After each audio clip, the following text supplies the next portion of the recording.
The recorder clicks on, the red light glowing in the dim interrogation room. It's our 2:47 a.m., and I haven't slept in over 24 hours, but exhaustion takes a back seat to the man sitting across from me. Elias Finch. Or at least that's the name he gave when we finally caught him. The truth is, we don't know who he really is.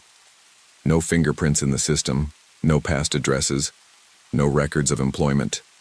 Nothing. For the past 10 years, he's been a ghost. A name whispered in missing persons cases, a presence that left no bodies, no blood, no trace. Just eerie clues. A child's shoe in the middle of an abandoned road, a voicemail of soft breathing, a name scrawled on a mirror. Now he's here, smiling, waiting. I grip my pen, my jaw tight. State your full name for the record. Finch leans forward, grinning like we're old friends. His blue eyes gleam under the harsh light. I'll tell you everything, he says, but only if you keep up. There's something about his tone that sends a slow chill through me. He's too calm, too in control. Go ahead, I say, keeping my voice even. He tilts his head. Let's start with her. Something in my chest tightens. Her who? I ask. He chuckles. You already know. I don't. But something in my gut twists. Like I should. Then he begins, and nothing. He says makes sense. Elias Finch smiles like we're sharing some inside joke. I don't react. I keep my breathing even, my grip firm around the pen resting against my notepad. Her name was Lena Holloway, he says. His voice is smooth, deliberate, like he's unspooling a story he's told himself 1,000 times. You remember her, don't you? I don't blink. Should I? He leans back, stretching his cuffed wrists as far as they'll go. She was 26, brown eyes. Favorite color was green. She had a dog, Charlie, I think, a little terrier. She liked drinking tea at night but always left half the cup unfinished. Quirks, you know?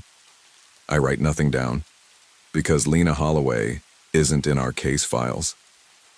Finch watches me, waiting for a reaction. I don't give him one. Go on, I say. His grin widens. She disappeared on July 9th, 2015. Took the subway home. Never made it. He tilts his head. You searched for her. My fingers stiffen around the pen. I wasn't on this case in 2015. His smile deepens, like he knows something I don't.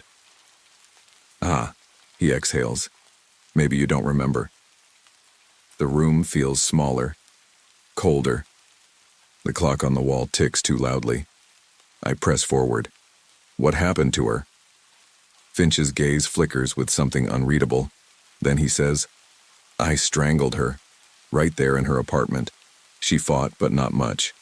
I think she knew it was coming. Silence. My stomach tightens, but my face stays blank. Finally, I ask, where's the body? Finch laughs. Oh, Sam, he says, shaking his head. That's not how this works. I clench my jaw. Tell me where she is. I already did. No, you didn't. His voice lowers, turning soft, almost pitying. I did. You just haven't figured it out yet. I exhale slowly. He's playing games. You said she was strangled in her apartment, I say, my voice even. But Lena Holloway isn't on any missing persons list. There's no open case on her. You expect me to believe you killed someone who was never reported missing? Finch grins. Exactly. I stare at him. He stares back. He's lying. He has to be. But my gut is whispering something else, something I don't want to hear. What if he's not? What if Lena Holloway was real? But somehow, some way, she never made it into the system? The thought unsettles me more than I want to admit. I take a steady breath. Why are you telling me this? Finch leans in, the cuffs clinking against the table. Because, Sam. His voice dips lower, almost a whisper. You already met me before. You just don't remember. The words hit like a hammer. My mind blanks for half a second. Then the recorder clicks off. The tape is gone. And Finch? He's still smiling. The recorder is off. I don't remember pressing stop. My breath stills as I glance down. The red light that had been steadily glowing just seconds ago is dark. The tape, the only record of our conversation, isn't just stopped. It's gone. My pulse jumps. I look up.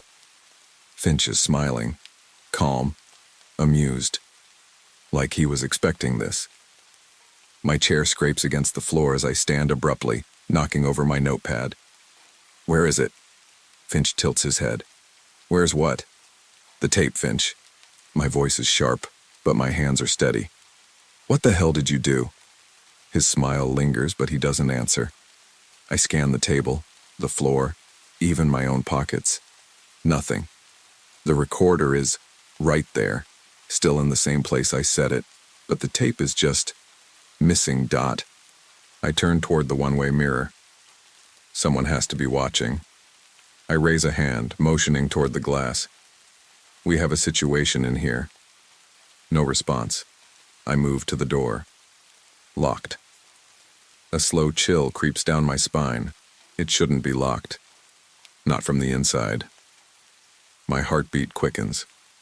I press my palm flat against the door, knocking once. Open up. Nothing. A breath of laughter behind me. I turn sharply. Finch is still seated, watching me like I'm the one trapped in here with him. I force my voice to stay even. How did you do it? He leans forward. Do what? I exhale, slow and measured. You're playing games. You want to confess? Fine. But we're done with the theatrics. Tell me where the tape is. Finch grins wider. Tell me where she is. Lena. Something tightens in my chest. She doesn't exist, I say, but the words feel less certain than before. His blue eyes gleam under the dim light. Then why do you look so nervous, Sam? I don't answer. Instead, I yank my chair back, sit down, and open my notepad. Start over. Finch chuckles but obeys. All right, he says. Let's talk about the next one. Elliot Crane. Another name I don't recognize. Or at least, I think I don't. Finch leans in, lowering his voice. He was your first case, wasn't he? A real mess. Blood everywhere. You never found the body, though, just pieces. My stomach drops. Because this time, I do remember. Elliot Crane. My first homicide case 8 years ago. A ghost case. Blood at the crime scene. Signs of a struggle. But no body, no suspect, no leads. It was the case that haunted me for years. And Finch is right. We never found the body. I look at him, my pulse hammering. How do you know about that? His smile stretches. Because, Sam. He exhales, tapping his cuffed fingers against the table. I was there. Finch's words hang in the air, thick and suffocating. I was there. For the first time since this interrogation started, my throat goes dry. Elliot Crane, my first homicide case. 8 years ago. A blood-soaked apartment, furniture overturned, signs of a struggle so violent we assumed the victim had no chance of surviving. But there was no body, no weapon, just an empty space where a person should have been. The case that still wakes me up at 3 a.m. in a cold sweat. And now, this man, this ghost of a killer, is sitting across from me, claiming he was there. I grip my pen tighter to keep my hand from shaking. You're lying. Finch's smile doesn't falter. Am I? I press forward, keeping my voice controlled. Tell me exactly what happened to Elliot Crane. Finch leans back, tapping his fingers against the metal table in slow, deliberate beats. Like a countdown. Tick, tick, tick. He screamed, Finch says finally, but only at first. After a while, he pauses, then smirks. Got quiet. A muscle tightens in my jaw. Where's the body? Finch tilts his head. I told you. You never found it. I'm asking you. His blue eyes glint with something sharp. Why are you asking questions you already know the answers to, Sam? I stiffen. His voice, it's not just smugness. There's something else beneath it. Something that makes my skin crawl. And then I realize what it is. He's telling the truth. At least, he thinks he is. But that doesn't make sense. We never had a suspect. No fingerprints, no DNA, nothing. I remember going home night after night, sifting through crime scene photos, trying to find something we missed. Finch wasn't on our radar. He didn't exist. I take a slow breath. How did you do it? His smile widens. I didn't. I narrow my eyes. Then who did? Finch taps his temple with one cuffed hand. Memories are tricky things, Detective. Sometimes they change. Sometimes we convince ourselves of things that were never real. He leans forward, lowering his voice. Like Lena Holloway. My breath catches. I slam my fist on the table. Enough. Give me something real. Finch blinks, almost surprised by my reaction. Then he sighs, as if indulging a child. Fine, he murmurs. The body. You want to know where Elliot Crane is? I glare at him. Yes. Finch nods once. Go home, he whispers. My stomach knots. Check under your floorboards. A chill rips through my spine. I force out a laugh. That's not funny. He shrugs. Who's laughing? I shove back my chair, standing abruptly. We're done here. Finch watches me, amused. Are we? And as I storm toward the door, his last words chase me. You already know the truth, Sam. You just don't want to see it. I left the interrogation room with my pulse hammering. The moment the door slammed behind me, I inhaled deeply, steadying myself. Finch was playing mind games. That's what killers like him do. They get inside your head, plant a seed of doubt, and let it fester. Go home, check under your floorboards. It was bullshit. It had to be. But as I walked down the dimly lit hallway of the precinct, I couldn't shake it. Because the way he said it, so calm, so certain, made it feel like a memory I had buried, rather than a lie he had invented. I was supposed to head back to my desk, file the report, keep playing his game until he slipped. Instead, I got in my car and drove home. I stepped into my apartment at 3:22 a.m. The air felt off. The furniture, the dim glow of the kitchen light, everything was the same as I left it. But still, something in my gut told me that I wasn't walking into my home. I was walking into a crime scene. My own. I shook it off, heading toward the closet where I kept my toolbox. I wasn't really doing this, I just needed to prove Finch wrong. That's all. I moved the coffee table aside, rolled up the rug. The wooden floor stared back at me, silent. Untouched. I hesitated. Then, I pried up the first plank. Dust. Nothing. I exhaled, relieved. Finch was screwing with me. Of course he was. But then I saw it. A thin strip of fabric wedged beneath the next board. Dark, stained, old. I swallowed hard, my fingers shaking as I pulled up another plank, then another, and then a smell. Rot. My stomach twisted as I yanked the last piece of wood away, and I saw bones. Real. Human. Bones. My knees nearly buckled. My vision blurred. My breath came in sharp, ragged gasps. I stumbled back, heart pounding so hard it hurt. This wasn't possible. This wasn't possible. I grabbed my phone with shaking hands, dialing the precinct, but stopped. Because if I called this in, if I reported human remains hidden beneath my own goddamn floor, who would they think put them there?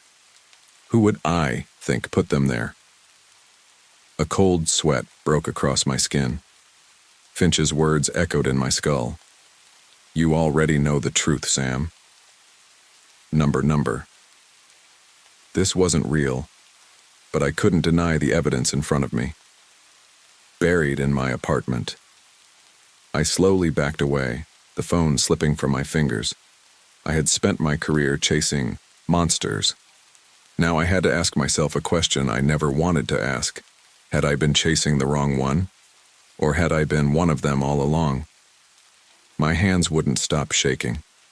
I stood over the open floorboards, staring at the bones beneath my apartment. My apartment, the smell of rot and dust clung to the air, thick and suffocating. My stomach churned, but I couldn't move, couldn't think. How the hell had they gotten here? I swallowed hard, forcing myself to focus. Evidence, logic, facts. That's what I needed, not panic. But as I crouched down, the room around me felt wrong. My own home, suddenly unfamiliar. The air felt heavier. The shadows stretched longer. Finch had known. He'd told me to look. How? I reached for my phone with numb fingers, ready to call forensics.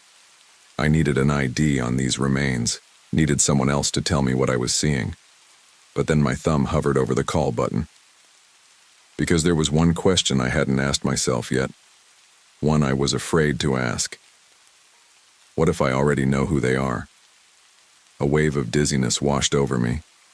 I grabbed the edge of the coffee table to steady myself. My head throbbed. Memories, flashes of something I couldn't quite hold on to. A long night, a fight, blood on my hands. No, that didn't happen. I pressed my free hand to my temple, squeezing my eyes shut. But I saw it again, red pooling on the floor, a body slumped against the wall. I staggered back, breath coming fast. No, I whispered.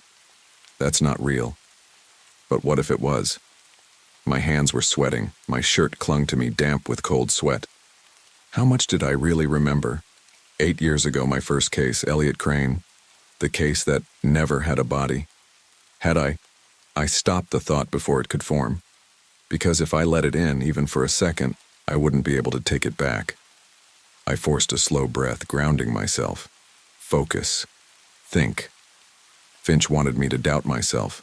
That's his game. He gets inside people's heads. That's how he wins. I couldn't let him. I forced my hands to steady. I would call the lab, get a forensic team here, find out who this was, and something moved behind me. I spun, heart hammering. Nothing, just my darkened apartment, the silence pressing in. But my instincts screamed that I wasn't alone. Then, a whisper, faint, from inside my own head. You already know. I squeezed my eyes shut. No, I don't. But a part of me wasn't so sure anymore. I had been chasing Finch for a decade. Now I had to face the terrifying possibility that maybe, just maybe, he had been leading me to myself. I stood there, my breath shallow, the floor open beneath me like a grave I had dug for myself. The bones stared back, silent and accusing. You already know. Finch's words coiled in my mind, squeezing tighter with every second. I wanted to deny it, to tell myself this was some elaborate trick, some mind game he had been playing since the moment he sat down across from me. But the truth was worse, because I wasn't sure if he was lying, and that terrified me. I knelt beside the remains, my hands trembling as I reached out. My fingers brushed against something hard and smooth. The curve of a skull. A fresh jolt of nausea rolled through me, but I forced myself to keep going. I needed answers. Buried beneath the dirt and dust, I saw something else. Fabric. Old, torn, but still intact enough to recognize. A sleeve, a faded blue button-up. My stomach dropped. I knew that shirt. Not from a case file, not from a crime scene, from my own memory. Elliot Crane, my first case, my first unsolved case, the victim we never found. But now here he was, under my own floorboards. I staggered back, my head spinning. My chest felt too tight, my pulse hammering against my ribs. I had spent years hunting his killer, and now I had to face the impossible, the unthinkable. Had I been hunting myself? No, it wasn't possible. I gripped the edge of the couch, trying to slow my breathing. I had never killed anyone. I had never even considered it. I was a detective Bond, for God's sake. A man who spent his life bringing people like Finch to justice. But then, why were Elliot Crane's remains in my apartment? Why did I remember blood on my hands? A sharp knock at the door made me jolt. My gun was in my holster before I even registered grabbing it. My instincts on edge, I moved slowly toward the peephole, my breath locked in my throat. Outside, under the dim hallway light, Finch, standing, right there, smiling. I unlocked the door in one motion, gun raised. "How the hell did you get out?" I snarled. Finch tilted his head, eyes gleaming. "Did I ever say I was locked up?" My finger tightened on the trigger. "You were in an interrogation room an hour ago." He sighed like a parent disappointed in a child. "Were you even there, Sam?" A cold wave crashed over me. My grip faltered. Number. No. I had been there. I had questioned him. The tape had disappeared, the door was locked. Hadn't I? Finch chuckled, leaning in. Too close. "You're asking the wrong question," he whispered. I swallowed hard. What question should I be asking? His smile widened. "Who do you think let me in?" Finch's words dug into me like claws. "Who do you think let me in?" I didn't answer. I couldn't. Because the alternative, the thing he was suggesting, wasn't something I could accept. I gripped my gun tighter, aiming right between his eyes. "You're playing games, Finch." My voice was steady, but my hands were slick with sweat. "You're going back to your cell. Right now." Finch didn't flinch. Didn't look at the gun. He looked at me. "You still don't get it, do you?" His tone was almost gentle, like he pitied me. "You think you're the one running this show, Sam, but you're just catching up." I took a slow step forward, closing the distance between us. He didn't move. "How did you get out?" I demanded. "Who helped you?" Finch chuckled, shaking his head. "Sam, you helped me." My stomach dropped. I pressed the barrel of the gun against his forehead. "Say that again." He grinned. "You let me out, just like you let me in." The air went thin. My vision swam for a second. I didn't know if it was exhaustion or something much, much worse. I started. Then I froze. Because I saw something. The door. It wasn't broken open. There were no forced locks, no busted hinges. It was just open. I had let him in, or at least someone had. I took a shaky breath. "You're lying." Finch shrugged. "You tell me." And then he stepped forward. I pulled the trigger. The click echoed through the apartment. I pulled it again. Nothing. My gun was empty. But that was impossible. I checked it before I left the station. I knew I had a full clip. I knew it. Yet the weight in my hands felt wrong, lighter, like it had been empty this whole time. My pulse skyrocketed. Finch smiled, reaching up slowly, and pushed the barrel away from his forehead. "No need for that," he murmured. I stumbled back, my heartbeat slamming against my ribs. "What did you do?" Finch exhaled. "You're asking the wrong question again." I clenched my jaw. "Then what's the right one?" He took a step forward. I didn't move. His breath brushed my cheek as he whispered, "What do you remember?" And suddenly, my mind cracked open. Flashes, too fast, too sharp, blood under my nails, a struggle in the dark, a body falling, the floorboards, the weight of a hammer in my hands. The room tilted. My knees buckled. Finch caught me before I hit the floor, steadying me like a friend. And then, softly, almost kindly, he whispered, "There you go." The world lurched beneath me. Memories, sharp, jagged, undeniable, ripped through my mind, blood on my hands, a hammer raised, the weight of a body, buried, under my own goddamn floor. I yanked myself away from Finch, stumbling back, gasping like I'd surfaced from deep water. "No, this isn't real." but I already knew it. Was. Finch stood there watching me, not gloating, not mocking, just waiting for me to catch up. I braced a hand against the wall, my breath coming too fast. What did you do to me? Finch tilted his head, considering. I didn't do anything, Sam. He tapped a finger against his temple. You did. I shook my head, gripping my skull like I could physically force the memories back out. No, I never. But then I saw it again. Elliot Crane. His face, his voice, pleading. The way he looked at me before I swung the hammer. My stomach twisted. I doubled over, dry heaving. My mind raced, trying to find a way to make it not true.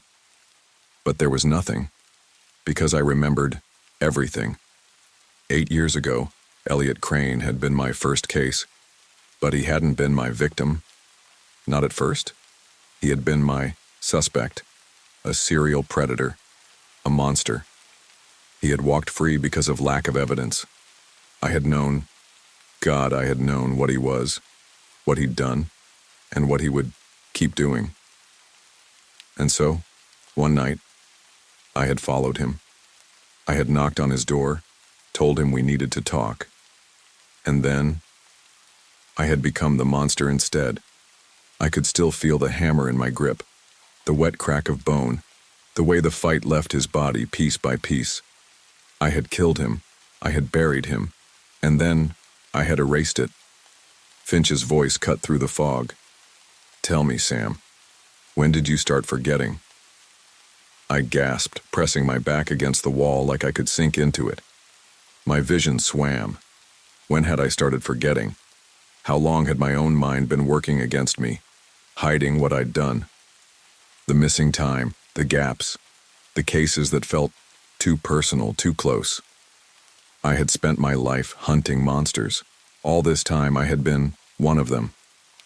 A laugh bubbled up my throat, broken and ragged. I choked, shaking my head, still trying to reject it. I'm a detective, I'm a good man. Finch stepped closer. Are you? I didn't answer, because I didn't know. Not anymore. My fingers twitched toward my gun, but it was still empty. Finch smiled. You understand now, don't you? I closed my eyes. I did. I had spent my career chasing him. But Finch was never the real ghost. I was. I slid to the floor, my back pressed against the wall, my body shaking with something between shock and realization. Finch crouched in front of me, watching.